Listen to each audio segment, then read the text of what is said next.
Hey guys, Vince here from Monsterso. Today I'd like to share one of my absolute favorite method to propagate aroids, and that is air layering.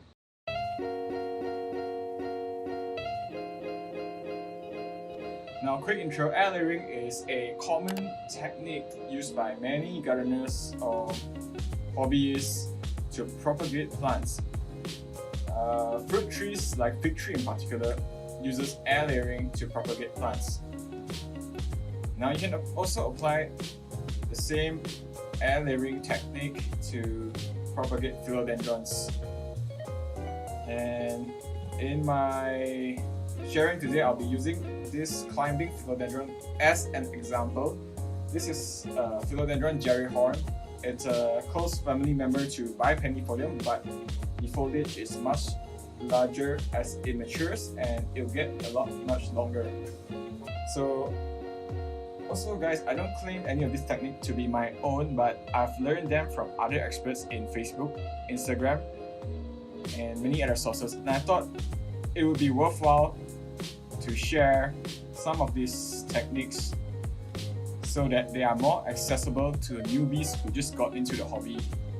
So there are a few methods to air layering a plant, and I'll start off with one of my favorite technique, and that is the cup air layering method. Okay, to do that, first you will need a plastic cup, some sphagnum moss. Use the Chilean sphagnum moss, guys. It's a lot higher in quality, as you can see here. They are more like strands of sponge, and the quality is a lot better than the regular one that you can find in nurseries. This one I ordered via Shopee, Chilean sphagnum moss. Next, you need some of these gardening cables. This one I got from Mr. DIY. This is a very useful product for your hobby. A pair of scissors and a bucket of water. Once you have that ready, what you want to do next is take your bucket of water and add a few drops of this in. This is vitamin B1. It's a solution that will help stimulate roots for plants, and I find it useful. I find that if you add a few drops of this to your air layering, it's gonna speed up the rooting process a lot faster. So just add a few drops of this into the bucket of water.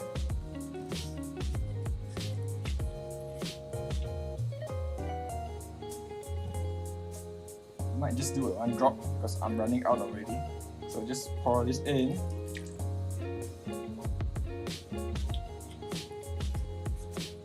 And then give your bucket of water a good stir.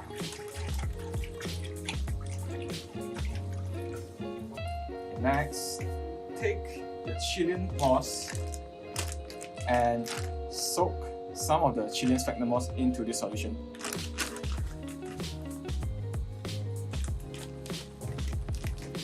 So you want to make sure that the sphagnum moss is properly pre-soaked with the solution that you have just prepared.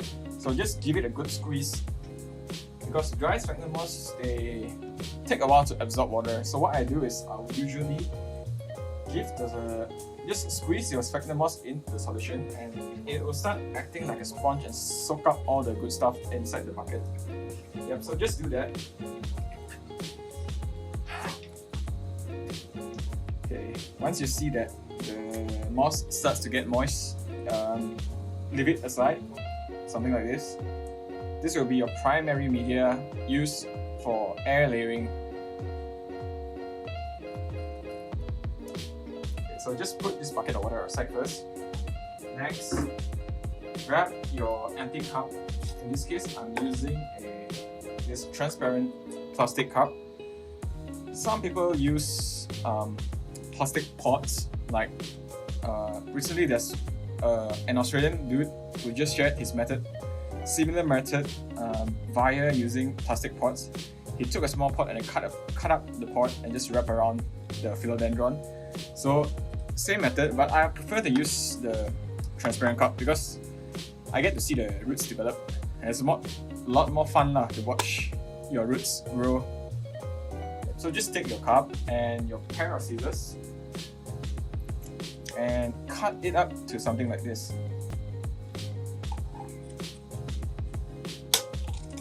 So the first cut is making a slit. Then you're going to cut a bottom cut like so. Next, you want to make a tiny hole incision here that will be punctured by the philodendron stem. So a great way to estimate how big of the hole that you should make is having a quick glance of your philodendron of how thick the stem it is. So the circumference is roughly the size of the stem that you want to cut. Yeah, so just roughly cut a hole.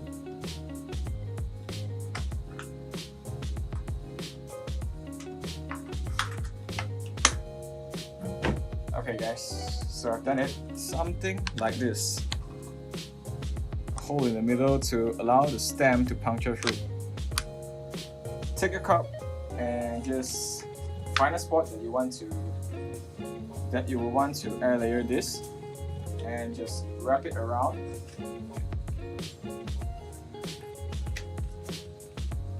It took me a while, but this is something that you want to do. Just take your cup and find a note and just kind of wrap around it. And I'm using the gardening wires to kind of just hold the cup in place so that it maintains the shape of the cup, and just tie it to some kind of support. In this case, I'm using a bamboo pole. Yep, so once you've got that set up, next you want to take your bucket of sphagnum and just shove the media into the cup. But before you shove the media in, make sure that the sphagnum is not dripping wet, because if it's dripping wet, it's gonna suffocate the new roots as it develops. So what you want to make sure that you do is squeeze out the excess moisture, but make sure the sphagnum is moist but not dripping wet. So you can see now that it's not dripping wet. This is a good enough state to shove into your cup, so just put the sphagnum into the cup.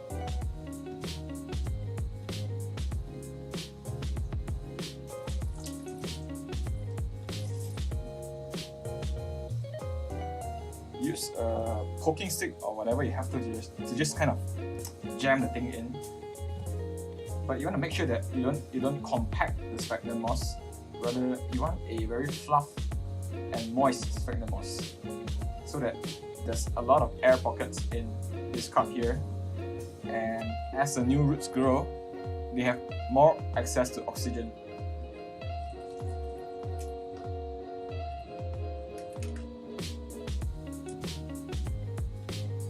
Alright, that should do it. So this is roughly what we want to get: a cup of airy but moist sphagnum moss.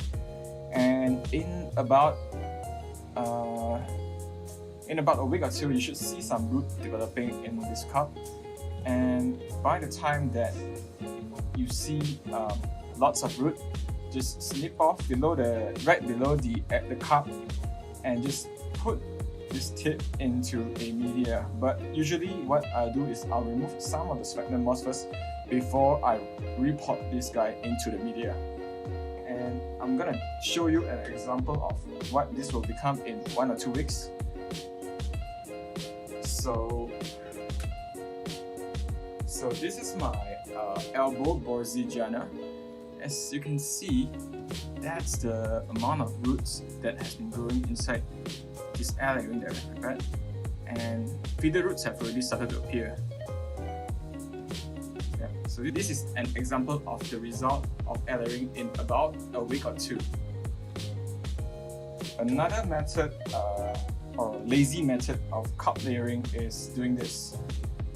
Taking your cup which has some pre-cutted hole at the bottom, and just shove a bit of sphagnum moss into the cup.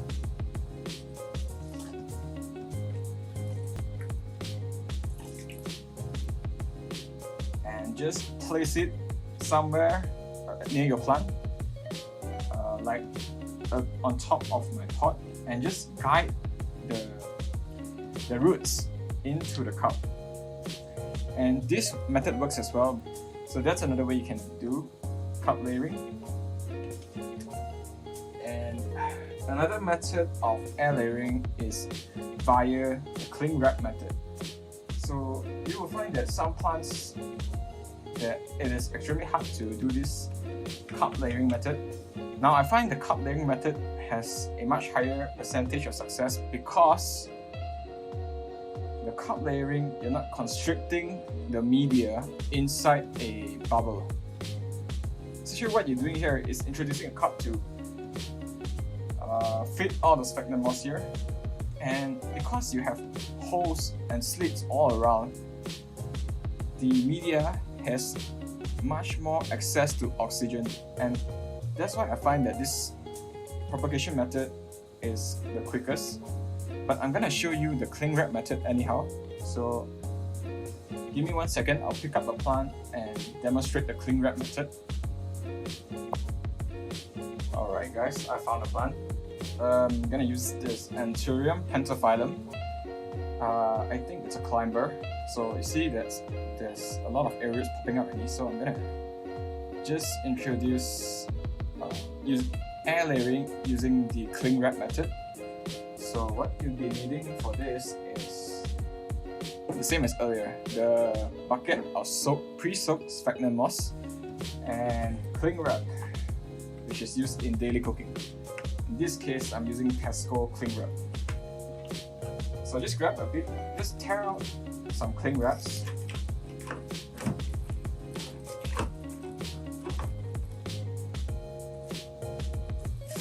So once you have your cling wrap, just grab a bit of sphagnum moss. Remember to always drain the excess moisture out of the sphagnum moss first before you introduce to air layer of your plants. Yep, so just drip off all the excess moisture and just wrap it like you would wrap a cookie or cookie dough. And what you want to do is just wrap this clump of sphagnum moss around the plant. And do this gently because aerial roots tend to break off very easily.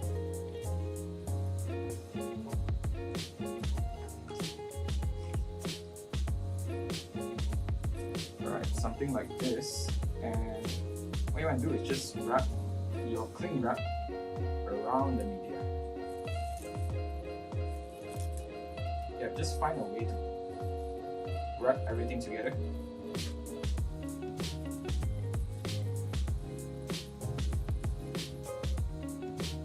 Alright guys, something like this.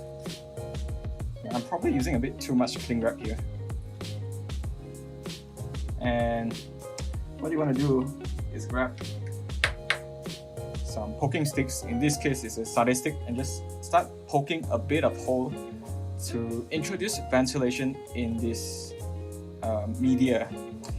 Essentially, the plant is growing in a new media that you have introduced here, which is the sphagnum moss. But if it's cling wrapped like this, there won't be any ventilation for the roots to breathe. So what you want to do is grab some poking sticks and just start poking holes into the media. In my experience, the cling wrap method takes a while for the roots to grow, usually 2 weeks or a week if you're lucky. So right after 2 weeks, you will start to see roots growing inside this cling wrap.